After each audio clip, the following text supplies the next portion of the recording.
Hi friends, welcome to my kitchen. I thought I'd bring you along today while I make some muffins. These are called double chocolate espresso muffins. I have a recipe, I can share it in the bottom, but knowing me, I will change it because I always do that when I make recipes. I always change it up to whatever suits me.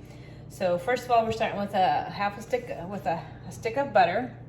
I'm going to put it in the microwave and melt it for a few seconds to make it soft. And I guess I'm kind of, I don't know if I'm lazy or old school, but they're always like, oh, separate this out, separate that out. Very seldom do I do that. Only if it's something where I'm having to whip egg whites do I separate it out. Otherwise, or sometimes they'll say, dry ingredients and wet ingredients. Sometimes I will, but for the most part, I don't. Just like I only chill my sugar cookies. All my other cookies I make, I never chill them in the refrigerator before I bake them. I don't know if probably because I'm lazy and I want to get to it as soon as possible. So to have it in the refrigerator is going to take too long. I want to bake it right now. So anyway, there's my butter. And the next on the list, we're going to add, looks like let's see. I want to add sugar, so I'm going to add 3/4 of a cup of sugar. So we have white sugar here. And there's our 3/4. And I'm not going to mix it up yet because I'm going to add a few more things in there and then I'll mix it up. It calls for 2 eggs. So I'm going to add those.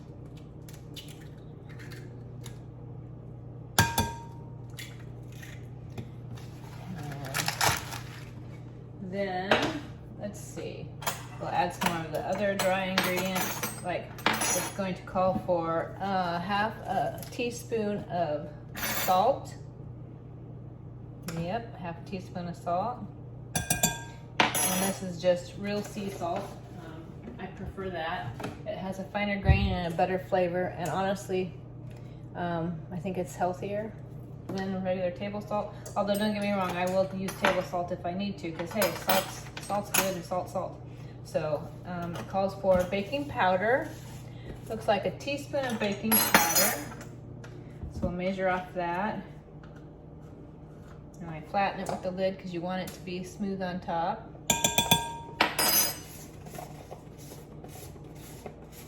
And then we have, it looks like 3/4 of a teaspoon of baking soda. So that one's a little bit different. I'm used to them being the same amounts, but this one is slightly different. So there we go, baking soda. And then they want 1/2 cup of baking cocoa. Had to get my measuring spoon. I forgot it for my cocoa. I have it over here for the flour, but I don't really want to mix those two together. So, and this is 1/4 cup, so I need 1 more. And I prefer dark cocoa and dark chocolate. There's not much left, so I'm just going to empty it in there. But if you aren't a dark chocolate person, you can get your regular baking cocoa. That's perfectly fine.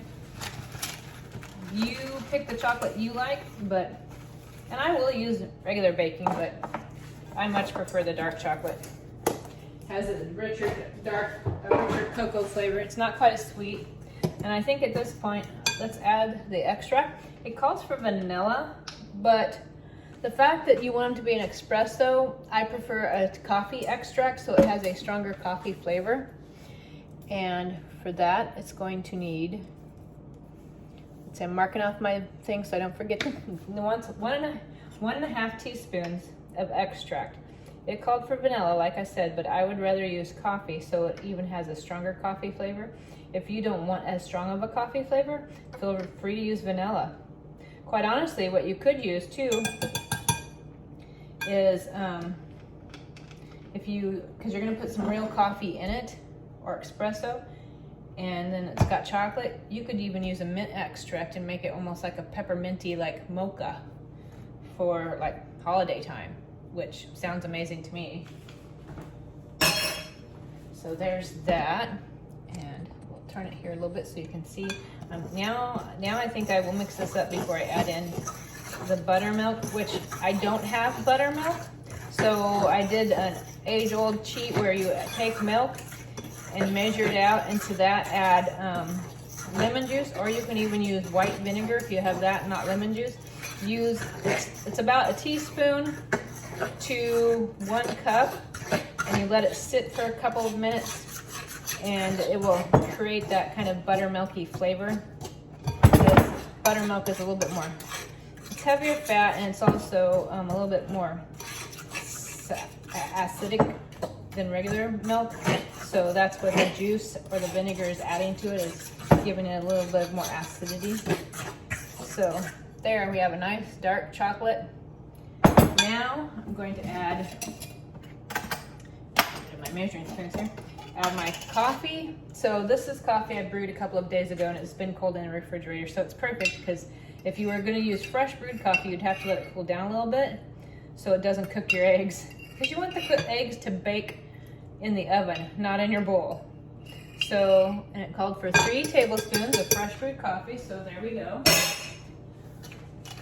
Sorry about that. I like to clean as I go. I don't like mess. So I have a tendency to clean as I go, and that way I don't have a whole lot to do when I'm done, except put a few things in the dishwasher. So now we get more of a chocolate base. I'll smooth it out, but you don't want to overmix it. So now it's just come together. Now what I want to do is here's my faux buttermilk that I've made with lemon juice and milk. And I'm actually using 2% milk.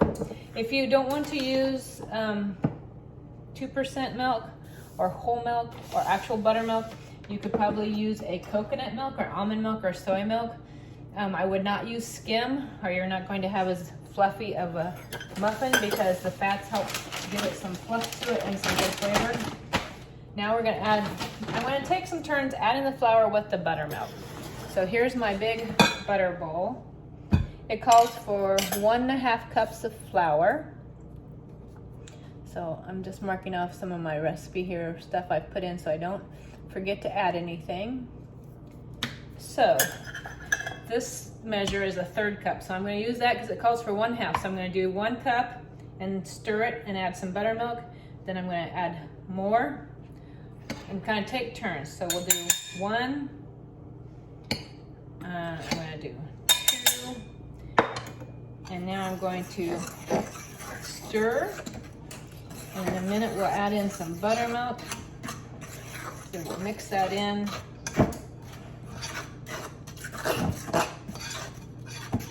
And now I'm going to add half the buttermilk in, because I'll add the other half in just a second here. So, and you can see it's quite wet. I need to get it a little bit more blended than that. But you don't want to over blend it, because you beat it too much to try and make it completely smooth. And much like pancake batter, you're going to make it flat, and it's going to lose some of its fluff and not be as pretty and fluffy. So there we go. So there, now you can see how it's blended. Now the thing, I'm going to go with the last third. And I like to scoop it so it's over and then level it, so it's nice and level. And I'm going to stir this in and add the last of the buttermilk in a minute, and then I'm going to do my other half a cup, since it called for 1.5 cups, because I have 1 cup in the bowl now.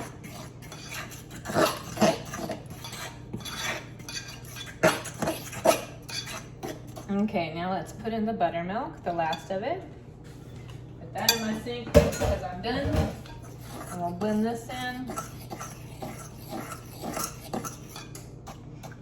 I know a lot of people like to use mixers. I used to have a KitchenAid, but I just found for myself I didn't use it that much.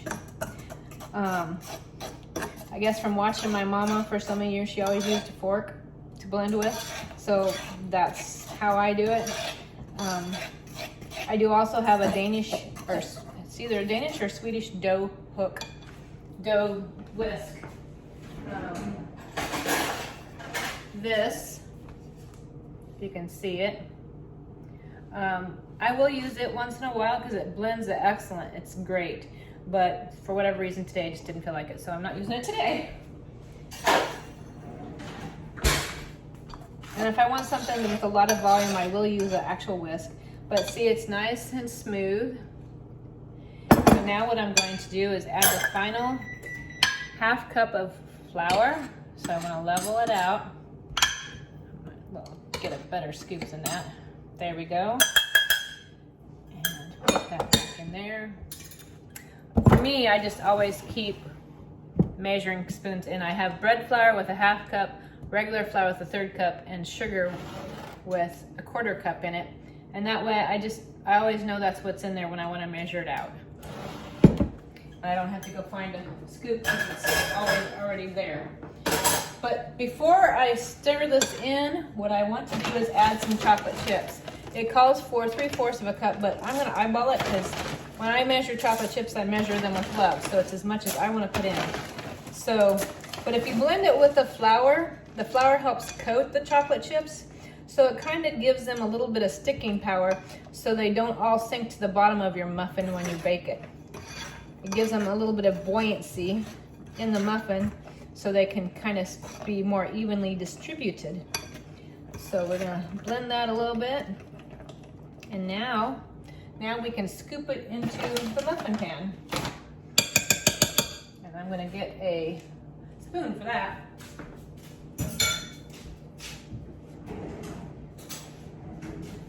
I know some people use muffin ice cream scoops, but I've never had much luck with it. I guess I'm just not graceful or coordinated enough. The other thing I'm gonna do is I've lined my muffin pan. My oven is preheated to 425. I'm gonna spray just a shot at the bottom of the pan,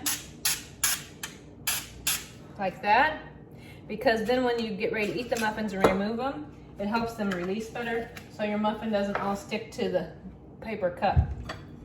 So let's scoop these in here. We'll start with 1 spoonful each, and then we'll build from there, because I don't want anybody to be short and not get much batter.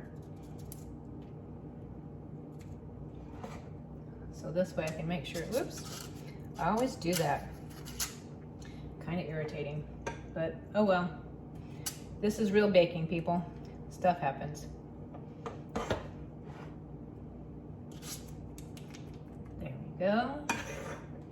It said the recipe would have 12, but I'm wondering if I'm gonna get more than 12 because it looks like a lot more muffins than my muffin liners.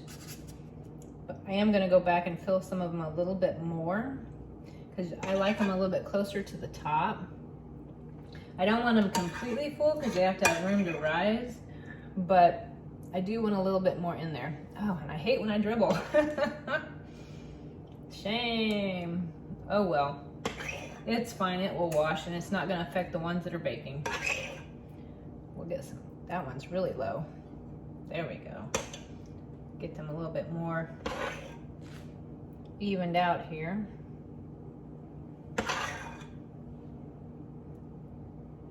Kind of a messy thing, but one of the few messes I'll tolerate because I want to eat it later, so it's all good.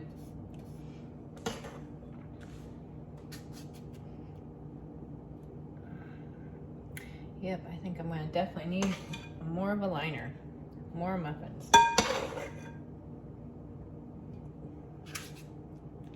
that's okay. More muffins is better than not enough. And the thing about it is once they're baked and they cool, you could put them in a Ziploc bag and stick them in your freezer for another time. So that way you have a really quick breakfast if you want something. Our company's coming and you're like, oh, and then you have something you can just pull right out. So, I'm gonna clean up my messes a little bit there. I mean, I'll just bake onto the pan. I'm gonna rinse my hands real quick because I don't want muffin batter on. And now, time to bake them.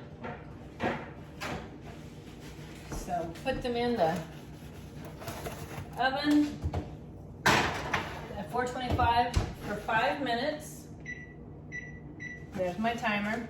And then what's going to happen is Then I'll rotate them and bake them for about another 10 to 12 minutes. Let me see what the recipe says, because it might be a bit longer. Now, 10 to 12 minutes. Then you'll want it to cool off. And then after it cools off, you can have some muffins. I'm gonna also write on my notes the changes I made, so that if I make it in the future, I know what I did. And shortly we'll have some muffins to look at. And that is that. Let's get another pan here and set these muffins up. Trying to guess how many, you know what? Let's do my mini muffin pan, because I have a one that's a smaller. Sorry for all the racket there as I find my other pan. There it is. I'm not sure where I found this, but it's exactly 4 muffins. 4. So, and I think that's exactly what I have left is 4 muffins. So let's get that going. I'm gonna get the liners now.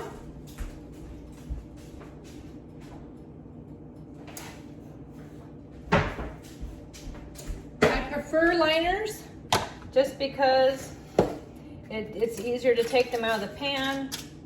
It's festive, and why not? These are ones, they're supposed to be like Halloween liners. Got little polka dots on them, but I don't care. It's polka dots. Polka dots is anytime. So there's our liners. Let's do our shot of cooking spray. And let's put the rest of this batter in there so we get the maximum amount of our muffins. I mean, these are gonna be too good to, you don't wanna waste any of that, I'm trying to do it so I don't spill on the edge. I got close. See folks, real cooking. Real baking, this is what happens in real life. Let's get all the good stuff in there. Oh, I might even have more than 4, goodness sakes. And here I thought I was guessing so well.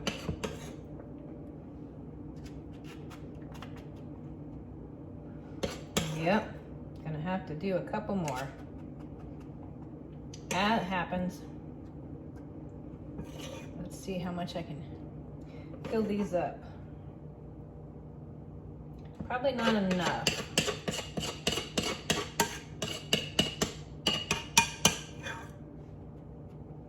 Well, I have some left and I really don't want to waste it, so I will be right back to see what else I can put them in.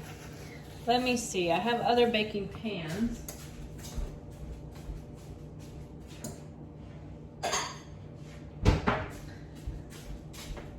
And here we go. How about one of these?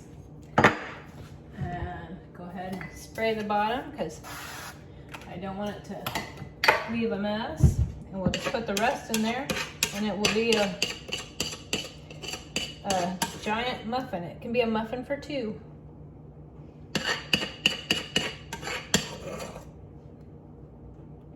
There we go, that's more like it. Not wasting anything. Want every last bit. I probably should have used a spatula because then I would have gotten more. And I don't get all that scrapey sound, sorry. But it is what it is. We'll spread this out. And then when I put the 4 muffins in, I'll put this one in with it. And that way we get all the goodness baked up. Oh, and you know what I forgot? I was supposed to sprinkle some more muffins on the top. So we can do that with these.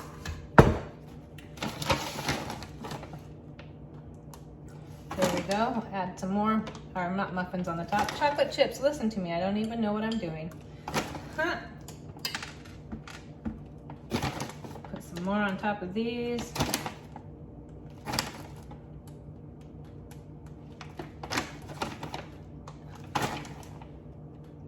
And I love all the chocolate chips. Okay, so these can go in the ovens when the other one comes out. And it just beeped at me, so it's about time for it to turn. And put some stuff away there because we don't need it any longer. And there's our timer. So these are ready to turn, but I wish I'd sprinkled some. Maybe we'll just throw some chocolate chips on there real quick.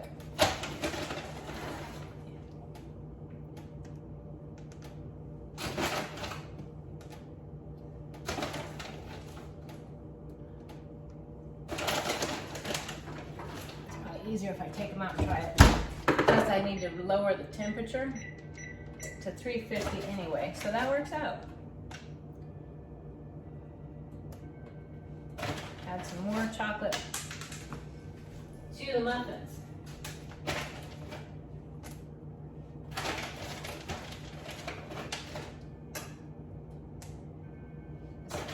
Pace I'm going, you guys could have totally joined with me and baked at the same time. If you had your phone in the kitchen or a TV, you could have followed along and do it, and we could do it together. If you do make them, let me know what you think. Let me know how they turn out. And even though it's not set, that should be close.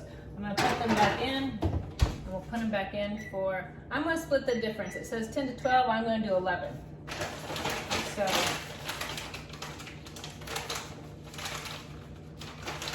there we go.